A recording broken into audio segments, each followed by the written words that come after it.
तीन मिल करके एक है, अर्थात परमेश्वर चाहता है कि हम भी इसके द्वारा अपनी यूनिटी, अपनी एकता को प्रदर्शित करें। और एकता का सबसे बड़ा उदाहरण हम देख पाते हैं यूहन्ना रचित सुसमाचार उसके 17वें अध्याय में। जब आप वहां पढ़ेंगे तो वहां पर यीशु की महायाजकी प्रार्थना लिखा है और 17 उसके 21 में कहा है, जैसे हे पिता तू मुझ में है और मैं तुझ में हूं, ये लोग भी जान सके। कहने का तात्पर्य है यीशु मसीह अपने पिता से याजकी अर्थात मध्यस्थता की प्रार्थना कर रहे हैं ताकि आप और मैं क्या हो जाए, एक हो जाए। यीशु मसीह को ये पता था कि हमारे बीच में एकता नहीं है या हमारी एकता कभी भी टूट सकती है, कमजोर हो सकती है। इसलिए यीशु मसीह ने अपने महायाजकी अर्थात मध्यस्थता की जब प्रार्थना की जा रही है तो वहां पर यीशु आपके और मेरे लिए प्रार्थना कर रहे हैं कि आपके और मेरे जीवन में क्या स्थापित हो, एकता स्थापित हो। और हमारा जो परमेश्वर है एकता का परमेश्वर है और इसीलिए एकता जो पहली एकता थी, परिवार की जो एकता थी, जो अदन की वाटिका से शुरू होती है, वहां पर से शत्रु ने उस एकता पर हमला करना शुरू कर दिया और एकता खत्म करने के लिए शत्रु आया किसके माध्यम से, सर्प के माध्यम से। हम सभी जानते हैं, लेकिन रिमाइंड करना बहुत जरूरी है क्योंकि जब तक हम रिमाइंड नहीं करेंगे, स्मरण नहीं करेंगे, तब तक हम फिर से स्टैंड या खड़े नहीं हो सकते। तो पुरानी बात में हम ये देख पा रहे हैं कि शत्रु ने हवा को बहकाया और हवा से क्या कहा, क्या परमेश्वर ने तुझे मना किया है उस वृक्ष के फल को खाने के लिए? क्या चतुराई के साथ सर्प ने प्रश्न किया, क्या परमेश्वर ने तुझे मना किया है? क्या कहा हवा ने? हाँ, सारे फलों को खा सकते हैं, है ना, लेकिन बीच में जो वृक्ष और उसका जो फल है उसको नहीं खाने के लिए परमेश्वर ने मना किया है। और एक ही आज्ञा थी। कितनी आज्ञा दी थी परमेश्वर ने आदम और हवा को? सिर्फ एक आज्ञा। क्या एक आज्ञा का पालन कर पाना बहुत मुश्किल था? शायद नहीं था। चाहती तो वो डिनाई कर सकती थी, मना कर सकती थी कि परमेश्वर ने इतना सारा फल दिया है जिसको हम खा सकते हैं, लेकिन हवा को शत्रु ने बहकाना आंखों के द्वारा शुरू किया। मन भाऊ, देखने में अच्छा और चाहने योग्य है, इसलिए हवा ने क्या किया, उसे खाया। खुद तो खाया, खुद तो उसने पाप किया, लेकिन पाप का भागीदार उसने अपने पति को बनाया, जो कौन था, आदम था। और आदम ने भी खाया, दोनों ने पाप किया और अदन की वाटिका से परमेश्वर ने उन दोनों को निकाल दिया। लेकिन जब प्रश्न परमेश्वर ने पूछा, आदम किसने तुझे कहा कि तू नंगा है ना, और क्यों इस कार्य को किया? तब आदम ने क्या कहा? उसने अपनी गलती स्वीकार किया। क्या उसने कहा कि परमेश्वर मुझसे पाप हुआ? लेकिन उसने क्या किया, दोष लगाना शुरू कर दिया। जो स्त्री तूने मुझे दी थी उसने ही मुझे इसे खाने को दिया, और एकता खत्म होनी शुरू हो गई। याद आ रहा हम सभी को कुछ? अदन की वाटिका को स्मरण कीजिए कि कैसे परमेश्वर दिन के ठंडे समय में आदम और हवा के साथ संगति करने आया करते थे। एक अद्भुत संगति को उन लोगों ने खो दिया। क्यों? एक छोटे से अनाज्ञाकारिता के कारण। पाप जब हमारे जीवन में आता है तो हम क्या बन जाते हैं, अनाज्ञाकारी हो जाते हैं और परमेश्वर के सारे किए गए उपकारों को हम भूल जाते हैं। लेकिन आज वही यीशु फिर से आपको मुझको सिखाना चाहते हैं कि हमारे अंदर एकता की कमी है, इसीलिए वो महायाजकी प्रार्थना में एकता की प्रार्थना कर रहे हैं। और हम सभी को स्मरण करने की आवश्यकता है कि हम कहीं अपनी यूनिटी को खत्म तो नहीं कर रहे, हम डिसयूनाइट तो नहीं हो रहे हैं। और शैतान बहुत चालाक है, हमारे विचारों में डाइवर्ट करता है। अरे मेरा नाम पहले हो सकता है, आज ये जो कार्यक्रम हो रहा होगा यहाँ पर भी कुछ ऐसी बातें आएंगी कि मुझे नहीं बुलाया गया, मेरा नाम नहीं रखा गया, मुझको सम्मानित नहीं किया गया, और बहुत सी, क्योंकि मैं भी ह्यूमन हूँ और मैंने भी बहुत से पोस्ट और पोजीशन, मैं परमेश्वर को धन्यवाद देती हूँ। जैसे बहुत सारी गवाहियाँ दे रहे थे और हमारे सभापति जो हमारे अंकल हैं वो मुझे बहुत समय से जान रहे हैं कि जिस मिशन में हम काम कर रहे हैं, United Christian prayer for India, वहाँ पर जब हम मिलते हैं तो वहाँ पर ना कोई फूल माला पोस्ट पोजीशन कुछ की भी हम बात नहीं करते, बट हम एक सिस्टम में बने हुए हैं, इसलिए आज हम ये सब करते हैं। आवश्यकता नहीं है, लेकिन फिर भी कई बार हम मनुष्य हैं, हमको लगता है कि मेरा नाम ऊपर होना था, मेरा नाम पहले होना चाहिए था। लेकिन ये सारी चीजें जो है, ये जो गड़बड़ियाँ कौन करता है? आप और मैं नहीं करते हैं। ये शत्रु हमारे माइंड को डाइवर्ट करता है ताकि ये लोग जो यूनिटी के साथ जिस काम को करना चाहते हैं वो यूनिटी उनके अंदर खत्म हो जाए, वो डिसयूनाइट होकर के बड़े काम को ना कर सके। इसलिए सबसे पहली बात है कि हम इस बात की खोज में रहें, इस बात के लिए हम प्रार्थना करते रहें, आपस में यूनिटी पाई जाए। और इसीलिए ये जो वचन आपको और मुझको सिखा रहा है कि आपस में हमको क्या करना है, भजन और स्तुति गान करना है। और आपस में तभी कर पाएंगे जब आपके और मेरे अंदर एकता होगी, जब आपके और मेरे अंदर यूनिटी, एकता पाई जाएगी, कलीसियाओं में एकता पाई जाएगी और हम मिल करके। उसने परिवारों में डिसयूनिटी को लाया, शैतान ने परिवार में डिसयूनिटी को या एकता को खत्म किया और वो धीरे धीरे बढ़ते बढ़ते परिवार, समाज, कलीसिया, देश, राज्य, आज राज्य पर चढ़ाई कर रहा है। पहलगाम की घटना पर में जान रहे हैं क्यों ऐसा हो रहा है, क्यों लोग एक दूसरे को पसंद नहीं कर रहे हैं? क्योंकि उनके अंदर एकता की कमी है। वो जो जीवते परमेश्वर को नहीं जानते, उसके बाद ये काम को कर रहे हैं तो वो जेन्युइन है। लेकिन हम जिस परमेश्वर की आराधना करते हैं वो यूनिटी का परमेश्वर है, इसलिए हमको इस बात की खोज में रहना है कि हम अपने जीवते सच्चे परमेश्वर को एकता के साथ खोजें और आपस में क्या करें, स्तुति करें, भजन करें और परमेश्वर को हम महिमा देने वाले हो सके।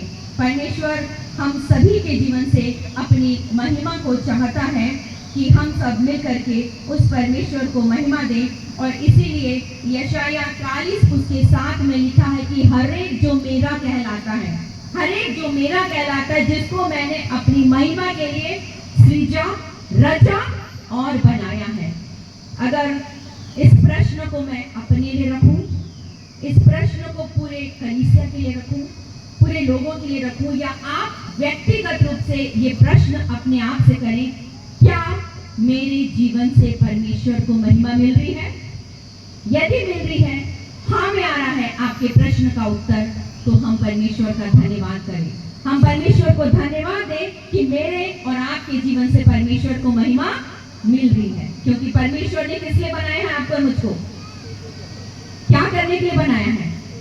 महिमा करने के लिए। तो ये प्रश्न आज आपके मेरे लिए है कि क्या मेरे जीवन से परमेश्वर को महिमा मिल रही है? मिल रही है, हाँ में आ रहा है तो धन्यवाद। और यदि नहीं में आ रहा है, आप महिमा नहीं दे पा रहे हैं, मैं महिमा नहीं दे पा रही हूँ, क्योंकि परमेश्वर ने मुझे और आपको महिमा के लिए सृजा है और महिमा नहीं मिल रहा है, तो हम एक बार घुटनों में आ जाएं, फिर से पश्चाताप करें, परमेश्वर के पास आए और परमेश्वर से ये कहें कि परमेश्वर मेरे जीवन से आप अपनी महिमा लीजिए। क्योंकि परमेश्वर को, जिसने स्वर्ग और पृथ्वी को बनाया, उसको न रुपयों की आवश्यकता है, न सोने चांदी की, न नारियल की, न अगरबत्ती की, न दूध की, न इत्र की, न मिठाई की और नाना प्रकार की जो कुछ भी हम सभी उपाय करते हैं, उसकी आवश्यकता परमेश्वर को नहीं है। वो चाहता है कि आप और मैं अपने जीवन से उसको महिमा दे सके। परमेश्वर आपकी और मेरी सहायता करे कि हम उस जीवते सच्चे परमेश्वर को महिमा देते हुए अपने अपने कामों में, परिवार में हम लग सकें और इस बात का हम ध्यान देने वाले हो सके कि हमारा परमेश्वर आपसे और मुझसे क्या चाहता है। दूसरी और प्रमुख बात, पहले तो मैंने कहा कि हम आपस में भजन और कीर्तन करें, लेकिन आपस में हमको परमेश्वर चाहता है कि हम एक होकर के परमेश्वर को महिमा दें। आज बहुत सी कलीसिया के लोग जब यहाँ आकर के परमेश्वर की आराधना और उपासना करेंगे तो परमेश्वर प्रसन्न हो जाएंगे, परमेश्वर अपने लोगों को देखकर खुश हो जाएंगे क्योंकि फिलिपियो 1:27 में कहता है कि अब तुम आपस में एक मन और एक ही आत्मा में क्या रहो, स्थिर रहो। परमेश्वर की इच्छा क्या है? आपस में एक मन एक ही आत्मा में हमको स्थिर रहना है, क्योंकि हमको पता है मन जो है सब बुराई का जड़ है। कहने का मतलब है इस मन में असाध्य रोग लगे हुए हैं जिसको कोई भी ठीक नहीं कर सकता। सिर्फ और सिर्फ परमेश्वर और उसका पवित्र और जीवित वचन हमारे मनों को चंगाई और छुटकारा दे सकता है। क्योंकि मन के खुश होने से हम सभी क्या होते हैं? खुश होते हैं। मन के जलने से हड्डियां क्या हो जाती है? टूट जाती है या जल जाती है। और यदि हमारा मन प्रसन्न रहता है तो हम स्वस्थ नहीं होते हुए भी एकदम खुश रहते हैं, आनंदित रहते हैं। इसलिए परमेश्वर ने कहा है मन का आनंद अच्छी औषधि है। आपको दवाई की जरूरत नहीं पड़नी चाहिए यदि आपका मन चंगा है, अच्छा है और आपके मन में यदि अच्छाई पाई जाती। इसलिए वचन नए नियम में भी कहता है, क्या है? भला मनुष्य अपने मन के भले भंडार से भली भली बातें निकालता है, परंतु बुरा मनुष्य अपने मन के बुरे भंडार से बुरी। यहाँ पर भी किसकी चर्चा हो रही है? मन की चर्चा हो रही है। इसलिए मेरे प्रियो, मेरे भाइयों, मेरी बहनों, मेरी माताओं, मेरे पिता, क्योंकि ये मेरी मातृ कलीसिया है तो आप मेरे सब बुजुर्ग मेरे माता पिता हैं। परमेश्वर ने मुझे यहाँ एक चैलेंज के लिए शायद खड़ा किया है, क्योंकि बहुत समय से बीच में जब हमारे पासवान रणवीरा थे तो मैंने यहाँ कई बार प्रीच किया था। कोरोना समय में भी मैं बहुत बार आई थी, लेकिन इस लेवल पे आज जब एक हम बड़े कार्यक्रम को रख रहे हैं तो आज यहाँ पर मैं पहली बार उपस्थित हुई हूँ। तो परमेश्वर ने शायद मुझे इसलिए खड़ा किया है कि इस वचन के द्वारा, मेरी ओर से नहीं परंतु इस वचन के द्वारा आज हम सीखने और समझने वाले हो सके कि हमको अपने मन की रक्षा करनी है, अपने मन पर ध्यान देना जरूरी है, जिसके के द्वारा हम उस परमेश्वर को और भी गहराई के साथ उसकी उपस्थिति में, उसकी नजदीकी में हम जा करके उस परमेश्वर की आराधना और उपासना करने वाले हो सके। परमेश्वर हमारी सहायता करे कि हम उस परमेश्वर को अपने जीवन से पहला स्थान देने वाले हो सके। इसलिए परमेश्वर का ये वचन एक बार फिर से आपको और मुझको रिमाइंड कराता है कि हमको आपस में एक होकर के भजन और स्तुति का गान गाना है। दूसरी और प्रमुख बात, आत्मा के गीत गाना है ना? स्तुति आराधना करनी है एकता के साथ, लेकिन दूसरी बात है कि आत्मा के गीत गाना है। यहाँ पर भी बहुत अद्भुत बात है कि परमेश्वर आत्मा है और अवश्य है कि उसके भजन करने वाले लोग आत्मा और सच्चाई के साथ भजन करें।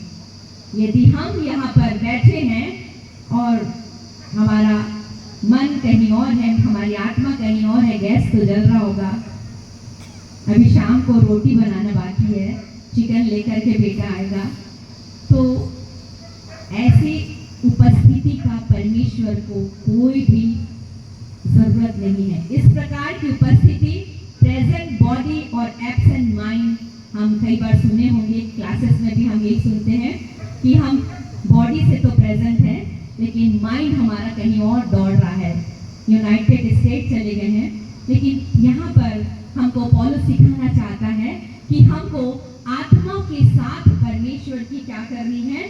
गीत को गाते रहना, क्योंकि हमारा जो परमेश्वर है वो कैसा परमेश्वर है? आत्मा है।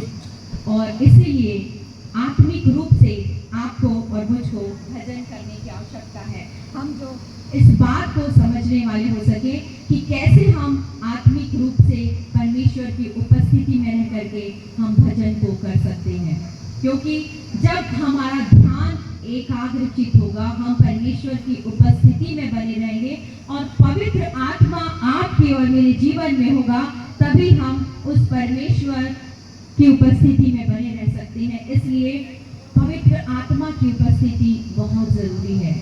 आपको और मुझको किसी भी काम को करने के लिए पवित्र आत्मा आवश्यक है। परमेश्वर परमेश्वर ने कहा है, प्रभु यीशु मसीह जब यहाँ से चले गए इस पृथ्वी से, तो उन्होंने कहा कि मैं तुम्हें एक सहायक देकर जाऊंगा। यीशु आज हमारे बीच में नहीं है, लेकिन हमारी सहायता कौन करता है? हमारी सहायता पवित्र आत्मा करता है। और परमेश्वर ने अपने लोगों को पवित्र आत्मा यूं ही दिया है, सिर्फ और सिर्फ हमको मांगने की और खोजने की जरूरत है, तभी परमेश्वर आपको और मुझको अपनी आत्मा से भरेगा और उस परमेश्वर की उपस्थिति में हम आत्मिक गीत को भी गाएंगे। इसलिए दाऊद कहता है कि मैं बुद्धि से भी गाऊंगा और आत्मा से भी गाऊंगा। क्यों यहाँ पर बुद्धि और आत्मा की बातें करी गई है? क्योंकि परमेश्वर जानते हैं कि हमको आत्मिक होना बहुत जरूरी है। हम संसार में पाए जाते हैं, हम कुछ देर के लिए आत्मिक ना हो, लेकिन हम हर समय आत्मिक उन्माद में, कुरिन्थियों में लिखा है, आत्मिक उन्माद में भरे रहो, निरंतर आत्मा। क्योंकि यदि हम शरीर के चलाए चलेंगे तो वहां पर बहुत से तिकड़मबाज हमको करना पड़ेगा। क्या झूठ बोला था हमको वो ध्यान देना पड़ेगा, किससे मैं क्या झूठ बोली थी, क्या बात के लिए मैं मिली थी, उसको मुझको सोचना पड़ेगा। शरीर में रह करके हम बहुत सा उपाय करते हैं, बहुत सी बातों को लगाते हैं, परिवार में, कलीसिया में, समाज में, देश में, लेकिन जब हम आत्मिक हो जाते हैं, आत्मिक बन जाते हैं, तो हमको ये सोचने की जरूरत नहीं पड़ती कि कल मैंने किसको क्या बोला था और मुझको किससे कल क्या लेकर जाना है या मुझे किससे क्या कलेक्ट करना है। परमेश्वर ये चाहता है कि हम आत्मिक रूप से भी मिल करके एक साथ गीत गाते रहें और आपस में एक मन से प्रभु के लिए गाते रहें, एक ही स्वर, एक ही मन से। आज हम गाना गा रहे थे, न तो बल से न शक्ति से, पर तेरी आत्मा मेरी आत्मा, है ना। परमेश्वर ने आपको और मुझको आत्मा दिया है जो बयाने से बाहर, है ना। कई बार हम सोचते हैं मुझे प्रार्थना करना नहीं आता, मैं कैसे प्रार्थना करूं ये नहीं जानते, लेकिन जो पवित्र आत्मा है आपको और मुझको गाइड करता है, दिशा निर्देशन देना है कि कैसे हमको प्रार्थना करनी है। और प्रार्थना का मतलब हम जानते हैं कि परमेश्वर से बातचीत करना और अपने जिंदा खुदा से, अपने परमेश्वर से बातचीत, अपने पिता से बातचीत करने के लिए हमको ज्यादा सोचना नहीं पड़ता, बहुत अच्छे अच्छे शब्दों की आवश्यकता हमको नहीं पड़ती, लेकिन हम अपने हृदय के उद्गार, हमको जिस चीज की कमी है, जो परेशानी में, जिस चिंता में, हमको अपने परमेश्वर के पास रखने की आवश्यकता है। क्योंकि परमेश्वर का वचन कहता है, परमेश्वर टूटे मन वालों के समीप रहता है और टूटे और पीसे हुए मन को। भजन संहिता 34 आप जरूर पढ़िए, उसमें परमेश्वर की भलाई और अच्छाई के बारे में लिखा गया है कि हमारा परमेश्वर भला परमेश्वर है और हम पर निरंतर करुणा करता है। जवान सिंहों को तो भूखों की घटी हो सकती है, सोचिए, लेकिन आपको और मुझको किसी भी भली वस्तु की कमी घटी परमेश्वर ने नहीं किया है। तो इसीलिए आत्मिक उन्माद में भर करके, एक मन होकर के हमको क्या करना है? प्रभु की आराधना करना है, उसकी स्तुति करना है, जिस रीति से दाऊद ने परमेश्वर के भजन को किया है। और एक दूसरे के साथ और प्रभु के साथ हमको संगति करना है। यदि हम आपस में एक मन रखेंगे, एक साथ संगति करेंगे, तो निश्चित है मेरे प्रियो, परमेश्वर की उपस्थिति यहाँ पर होगी।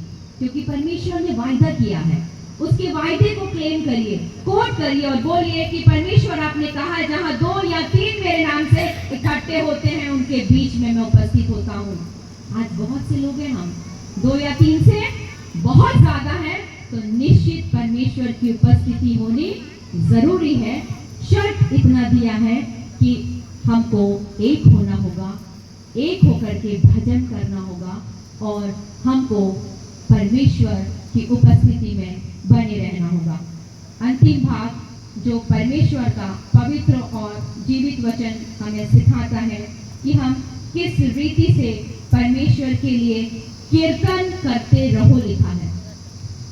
शायद जब मैं वचन स्टडी नहीं की थी तो मुझे लगता था ये तो दाऊद ने अपने पुराने भजन में ही नृत्य करना है, गाना गाना है, बजाना है, ये सब करना है, मैंने सोचा था। लेकिन जब मैं स्टडी करते गई, परमेश्वर ने मेरी बुद्धि को खोला और मुझे लगा नहीं, पुराने नियम में तो दाऊद भजन करता ही था, गीतों को गाता था, वीणा, तारंगी, सार जितने भी, अगर वो भी नहीं है तो 10 तार वाले बाजा परमेश्वर ने दिया है। इस 10 तार वाले बाजा से हमको परमेश्वर की महिमा करनी। लेकिन यहाँ पर नए नियम की कलीसिया में, इफिसुस की कलीसिया को भी पौलुस सिखाना चाहता है कि कीर्तन करते रहो।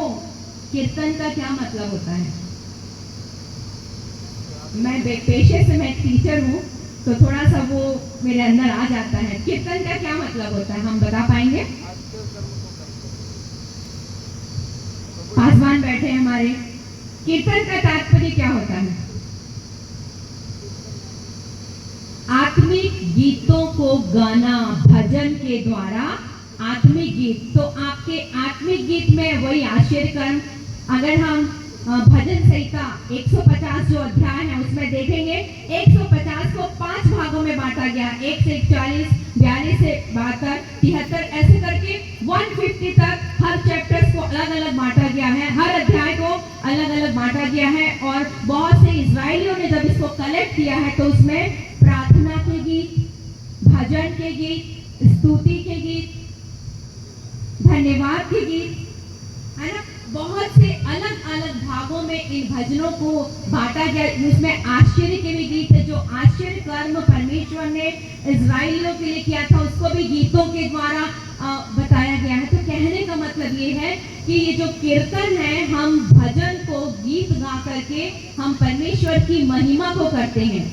भजन कीर्तन में किसी व्यक्ति की महिमा नहीं होती, लेकिन हमारे सच्चे परमेश्वर, हमारे उद्धारकर्ता प्रभु यीशु मसीह की महिमा हम कीर्तन के द्वारा करते हैं। तो मैं जब खोज रही थी, जब मैं पढ़ रही थी, तो मैंने ये पाया कि सच में हमको कीर्तन करके, गीत गा करके एक साथ कलीसियाई रूप में, सामूहिक रूप में हमको परमेश्वर की महिमा करनी है, क्योंकि हमारा जो परमेश्वर है वो महिमा के योग्य परमेश्वर है। आज ये बहुत सुंदर थीम वर्स मुझे मिला, मैंने स्टडी किया। मैं बहुत ज़्यादा आप सभी का समय नहीं लेना चाहूँगी, लेकिन ये जो बातें जो आज वचन के द्वारा हमने सीखा, इन बातों को हम एक बार रिमाइंड करेंगे, वचन पढ़ते रहेंगे कि हमको आपस में क्या करना है, भजन करना है और स्तुति करना है। क्वायर लीड करती है, हो सकता है 4-6 लोग आपके सामने दिखाई दे रहे होंगे, लेकिन उस क्वायर में यदि आप आत्मिक रूप से शामिल होंगे तो आप आपस में शामिल हो जाएंगे, आप अकेले नहीं होंगे।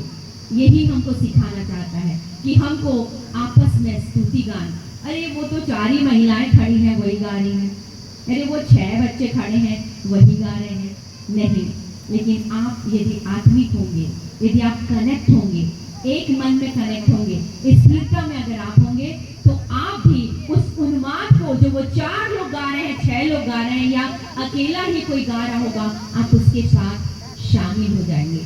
क्यों? क्योंकि परमेश्वर आत्मा है और वो चाहता है कि हम आत्मिक रूप से एक मन, एक चित्त होकर के परमेश्वर की आराधना और स्तुति करते रहें और उस परमेश्वर को हम महिमा देने वाले हो सके। हो सकता है हम बहुत बिजी रहते हैं, हो सकता है हमारे पास बहुत ज़्यादा काम है, लेकिन जब कभी हमको ये अवसर मिले, क्योंकि पुराने समय की जो कलीसिया थी, प्रेरितों की जो कलीसिया थी, वो क्या करती थी? एक साथ आपस में संगति करते थे। प्रतिदिन लिखा है, शायद काम में लिखा है, प्रतिदिन रोटी तोड़ने और आपस में सहभागिता करते थे वो। तो कहने का तात्पर्य ये है कि वो सहभागी हम कब बनते हैं? जब हम एक होते हैं।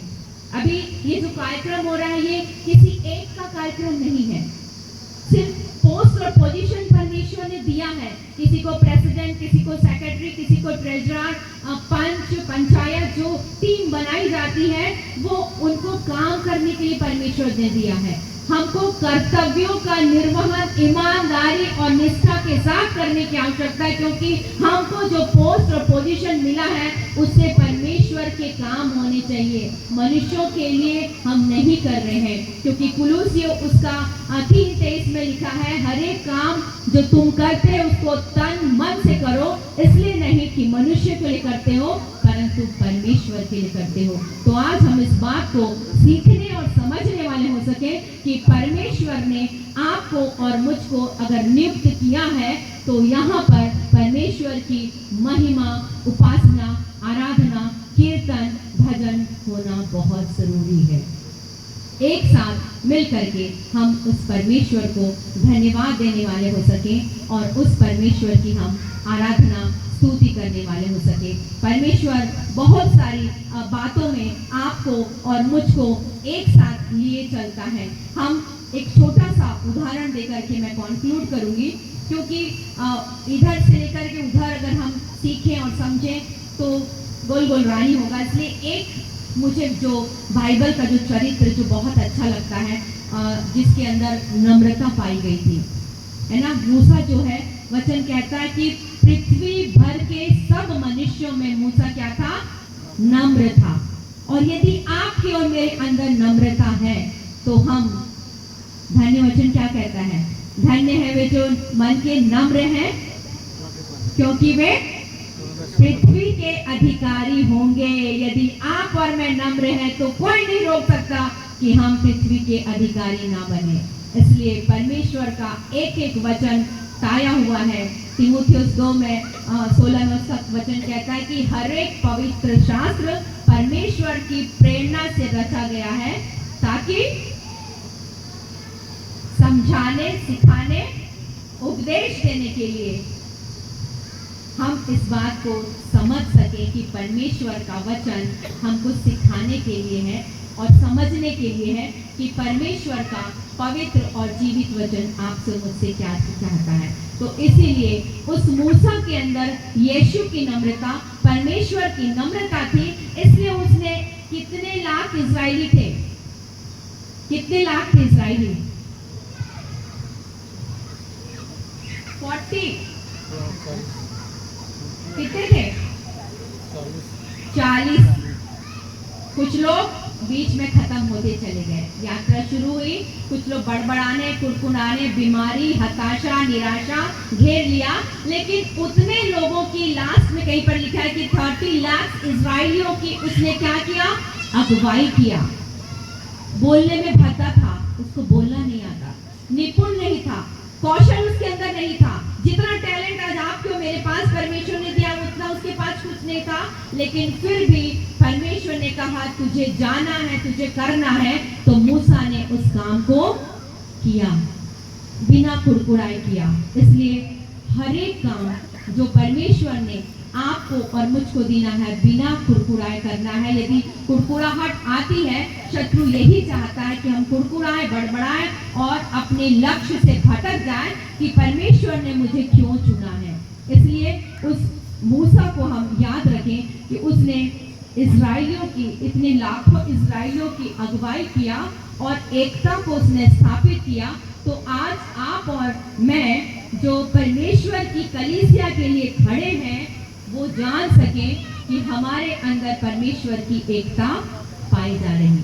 और इसीलिए इस वचन के द्वारा परमेश्वर आपको और मुझको बहुतायत से आशीष प्रदान करे कि हम इस वचन को समझ सकें कि हमको आपस में भजन, स्तुति गान करते हुए मेल मिलाप करना है और एक मन से प्रभु की आराधना करनी है। और अंत में लिखा है कि आपस में हमको कीर्तन करते रहना है। परमेश्वर आप सभी को और मुझको इन वचनों के द्वारा आशीष प्रदान करे कि हम एक बार फिर से मिल करके परमेश्वर